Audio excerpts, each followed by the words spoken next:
بلکہ اس کا اسکوپ سے زیادہ ٹھیکیدار نے پیسے لگا دیے.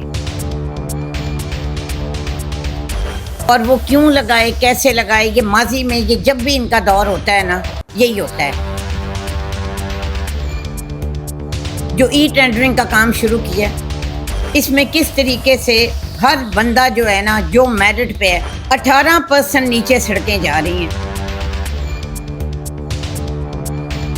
اندازہ کریں کہ پھر کمیشن کس حد تک ہوگی.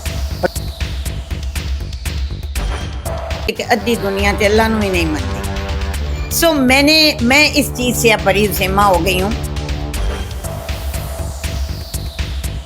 اگر مسلم لیگ نون کے لوگوں کو ٹھیکے ملیں گے نا، ہر ٹھیکیدار کا حق ہے، ہر پارٹی کا حق ہے. اگر وہ لینا چاہتے ہیں تو ان کو کون روک سکتا ہے؟ اگر ہو رہی ہیں تو مینج کر کے ہو رہی ہیں. خود دور حکومت آیا ہے تو کبھی کروڑ پتی یا ارب پتی بنے ہیں. ہم الیکشن ہار جاتے ہیں، ہم ان کے ساتھ کہ پرچے کروا رہے ہیں، ان کو جو ہے وہ جیلوں میں ڈال رہے ہیں، تو کیا آپ کے نوٹس میں ہوتی ہے؟ اور اس کا ہمیں نقصان ہوا. جو پالیسی انہوں نے رکھی اس سے کیا ہوا؟ پی ٹی آئی سے لوگوں کی ہمدردیاں بڑھی. ضرور اپنے لوگوں کی سفارش بھی کرتے ہیں آپ، ہم ان کے پیچھے بھی کھڑے ہیں، لیکن زیادتی کبھی کسی کے ساتھ نہیں. بسم اللہ الرحمن الرحیم. سابق وفاقی وزیر اور پاکستان مسلم لیگ نون کی مرکزی رہنما محترمہ سحرا افضل طارڑ میرے ساتھ موجود ہیں. محترمہ ذرا تفصیل سے ہمیں بتائیے گا. بہت شکریہ میاں صاحب. بدقسمتی سے پاکستان جب بھی ٹیک آف کرنے لگتا ہے نا، حالات اس طرح کے پیدا کر دیے جاتے ہیں کہ چیزیں مشکل ہو جاتی ہیں. 2018 کے بعد جو 4 سال میں تباہی آئی اس کا اندازہ آپ نہیں لگا سکتے. لیکن اللہ کی مہربانی سے اس وقت حافظ آباد کے 13 RHC اور BHU ریویمپ ہو رہے ہیں. اگلے فیز میں باقی ماندہ بھی ہو جائیں گے، اور یہ صرف ٹائلیں نہیں لگیں گی بلکہ ڈاکٹرز، ٹیکنیشین، مشینری، انشاءاللہ سب کچھ ہوگا. ہمارے ضلع کی تمام جو انٹر ڈسٹرکٹ سڑکیں ہیں وہ بہترین ہو گئی ہیں. علی پور کا روڈ اور کوٹ سرور روڈ، خانقاہ ڈوگراں کا بھی انشاءاللہ ٹینڈر ہو جائے گا. اس کے علاوہ اسکولوں کی اپ گریڈیشن جو چیف منسٹر پنجاب کے انیشیٹو ہیں، جس میں اپنا گھر اپنی چھت ہو گئی، ڈسیبل کے لیے وہ تمام جو چیز ہے نا وہ حافظ آباد تک پہنچ رہی ہے. جہاں تک آپ اوور آل ایک نیشنل لیول پہ بات کریں، آپ سب جانتے ہیں کہ چیزیں کنٹرول میں ہے، ڈالر سٹیبل ہے، پیٹرول کی قیمت کم ہو رہی ہے، بجلی کے بلوں کا بہت ایشو ہے. انشاءاللہ اگلے مہینے سے وہ بھی بہتری آئے گی، اور پنجاب نے تو اس میں بھی ریلیف دیا ہے. جو ملک کے اس وقت حالات ہیں نا وہ ایک سوچی سمجھی اسکیم کے تحت کیے جا رہے ہیں. اور آپ دیکھیے گا کہ ہم اس فیز سے اگر نکلیں گے نا تو پاکستان ٹیک آف کرے گا. آپ مہنگائی کی شرح کو دیکھیں، انفلیشن سنگل ڈیجٹ میں آ گئی ہے. آپ انٹرسٹ ریٹ کو دیکھیں، انٹرسٹ ریٹ کم ہو گیا ہے، فائلز کی تعداد بڑھ گئی ہے، ٹیکس میں اضافہ ہو گیا ہے. میں نے کبھی زندگی میں IMF کی CEO کو اس طریقے سے تعریف کرتے ہوئے نہیں سنا جتنا اس نے کہا ہے. انہوں نے بڑی کوشش کی فتنہ پارٹی نے، لیکن اللہ کی مہربانی سے گرانٹ بھی آ گیا IMF کی، اور آپ دیکھیے گا چیزیں اور بہتر ہوں گی. اور حافظ آباد نے ہمیشہ ترقی کی مسلم لیگ نون کے دور میں. اچھا، مجھے یہ بتائیے گا، ایک بڑی اہم جو ایشو چلا رہا تھا خاص طور پہ مواصلات کے حوالے سے، کہ حافظ آباد سے علی پور چٹھا جو روڈ ہے اس کے اوپر بڑی سیاست بھی کی جاتی رہی، اور مسلم لیگ نون کے اوپر بھی الزامات لگے کہ مسلم لیگ نون کی سابقہ دور حکومت میں بھی جو ہے وہ نہیں بنا. اب جو بن رہا ہے کیا اس کی کوئی ڈیزائن میں تبدیلی کی گئی ہے یا ایز اٹ از جیسے منظوری ہوئی تھی پہلے ویسے ہی بنا ہے؟ اور دوسری بات، حافظ آباد میں نئے بننے والے DHQ کے حوالے سے اب بھی جو افواہیں گردش کر رہی ہیں، حالانکہ کئی بار آپ بتا چکی ہیں کہ اس میں کوئی کمی نہیں کی گئی، تو اس بارے میں بھی ذرا بتائیے گا کہ کیا یہ افواہیں ہیں یا کچھ اس میں اس کو ری ڈیزائن کیا گیا ہے؟ دیکھیں، علی پور روڈ جو ہے نا وہ بالکل ویسے ہی بن رہی ہے جس طرح پنجاب گورنمنٹ کا اس وقت یہ جو انٹرا ڈسٹرکٹ روڈ ہے، یہ ہم نے 2 فٹ چوڑی کروائی ہے. یہ شور یہ مچا رہے ہیں جی پیچھے کارپٹ ہے آگے کارپٹ نہیں ہے. تھوڑا سا حصہ اس کا کارپٹ ہے، اور میں نے ان کو کہا کہ کارپٹ کی بجائے، مطلب وہ بھی انشاءاللہ نیکسٹ ٹائم ہم کریں گے، لیکن آپ اس کی چوڑائی کو 2 فٹ کر دیں اور یہ TST بنے.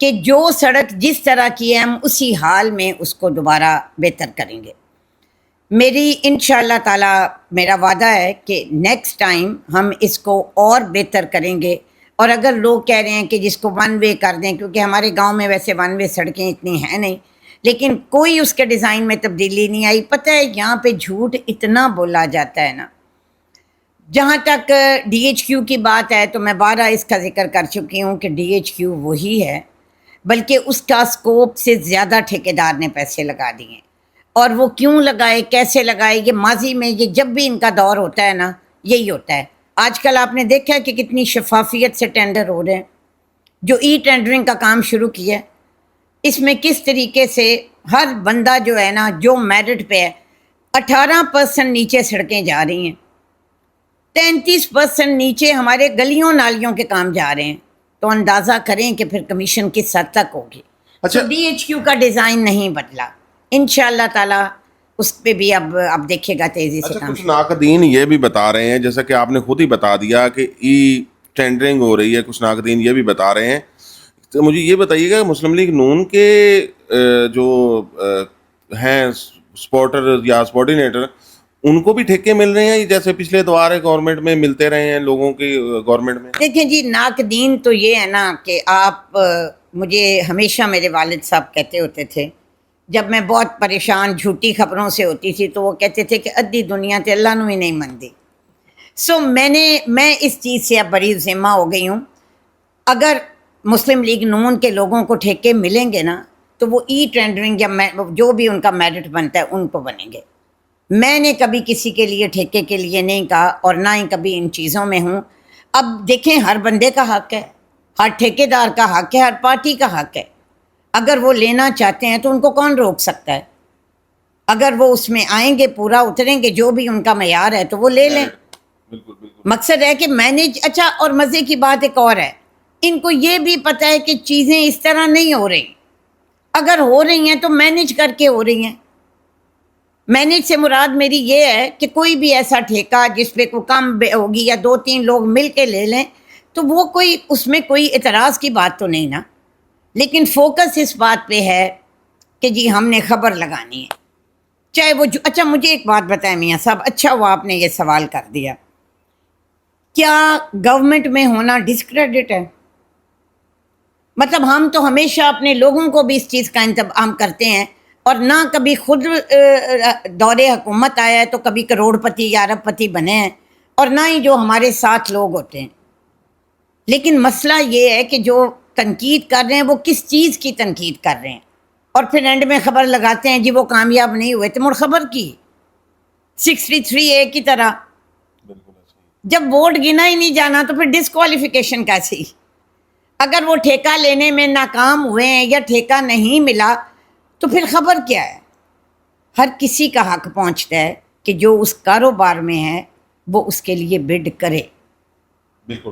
اچھا، آخر میں یہ بتائیے گا کہ بڑا ایک اہم سوال ہے کہ حافظ آباد میں مسلم لیگ نون کا کوئی نیا اتحاد بھی بننے جا رہا ہے. کچھ خبریں، کچھ اتحاد کو نیا بننے جا رہا ہے، کچھ پرانے جو چھوڑ کے چلے گئے تھے دوسری پارٹی میں وہ واپسی کا راہ لے رہے ہیں، کچھ اس طرح کی باتیں بھی ہو رہی ہیں. پرانے کون؟ میرے تو دیکھیں میاں صاحب، عزت اللہ تعالیٰ نے دینی ہے، اور میرا یقین ہے کہ عزت نہ تو ایم پی اے شپ میں ہے اور نہ ہی اقتدار میں ہے، عزت لوگوں کے دل میں ہے. میاں جی 4.5 سال اسمبلی کے ممبر رہے، چلیں میرا 10 سال بھی کاؤنٹ کریں. آپ نے دیکھا ان کے جانے پہ لوگوں کا کیا، کس طریقے سے انہوں نے ان کو الوداع کہا. بڑی کلیئر، ہم الیکشن ہار جاتے ہیں اس بات پہ کہ اس سے وعدہ کیا ہے تو اس سے نہیں کرنا. جو ہمارے ساتھ ہیں نا اس وقت PMLN کے ٹکٹ ہولڈر، ہم ان کے ساتھ ہیں. الیکشن کے وقت کیا حالات ہوتے ہیں، کیا ہوتا ہے، لیکن ذرہ برابر بھی جو ہماری پارٹی کے اس وقت پینل ہے نا اس کے ساتھ منافقت نہیں ہے. کوئی اتحاد بنے گا تو دیکھا جائے گا، کیونکہ اب سیٹ بھی کم ہو گئی ہے. ہر جگہ کی طرح حافظ آباد میں بھی الیکٹیبل زیادہ ہیں، سیٹیں کم ہیں، تو ایک تیسرا پینل تو اس دفعہ بھی تھا، آگے بھی بنے گا. لیکن جو بھی اس وقت کے حالات ہوں گے تب فیصلہ کریں گے، لیکن ابھی جو ہمارے ساتھ ہیں انشاءاللہ وہی ہیں۔ آخر میں آخری سوال ہے، مسلم لیگ نون کی گورنمنٹ وفاق میں بھی ہے، پنجاب میں بھی ہے، حافظ آباد میں بھی مسلم لیگ نون کی حکومت کے زیر سایہ سارے معاملات چل رہے ہیں۔ پولیٹیکل وکٹمائزیشن مخالفین کے اوپر کچھ لوگ یہ الزام لگاتے ہیں کہ پرچے کروا رہے ہیں، ان کو جو ہے وہ جیلوں میں ڈال رہے ہیں، اس میں کیا کس حد تک صداقت ہے؟ وہ اگر صداقت ہے تو کیا آپ کے نوٹس میں ہوتی ہے؟ دیکھیں، دو طرح کی بات جو آپ کر رہے ہیں نا، ایک تو یہ آج کل جو یہ فتنہ اور جو فساد شروع ہوا ہے نا، اس کے لیے جو بھی لوگ ہیں جن کی لسٹیں بھی ہیں ان سے ہمارا کوئی تعلق نہیں۔ ہمیشہ کی طرح لسٹیں ایجنسیز دیتی ہیں یا اسپیشل برانچ دیتی ہے۔ میں نے جب یہ الیکشن میں بھی پکڑ دکڑ ہوئی تھی نا تو لوگوں کو چھڑوایا ضرور ہے، پکڑوایا نہیں ہے۔ اب اس کے بعد، اور میں اس پالیسی کے حق میں بھی نہیں ہوتی۔ دیکھیں، یہ جو چیز ہوتی ہے اور اس کا ہمیں نقصان ہوا الیکشن میں آج بھی کہوں گی کہ جو پالیسی انہوں نے رکھی اس سے کیا ہوا؟ پی ٹی آئی سے لوگوں کی ہمدردیاں بڑھیں، ان کو انہوں نے جلسے کیے بھی نہ بھی کیے، مطلب ایک ہوتا ہے نا، ایک پبلک سینٹیمنٹ جو تھا۔ جہاں تک ادروائز بات ہے تو کوشش ہمیشہ یہ کی ہے کہ میڈٹ کریں، حالانکہ ہم اس کا نشان ہمیشہ رہے ہیں پولیٹیکل وکٹمائزیشن کے، اور سابقہ دور میں بھی۔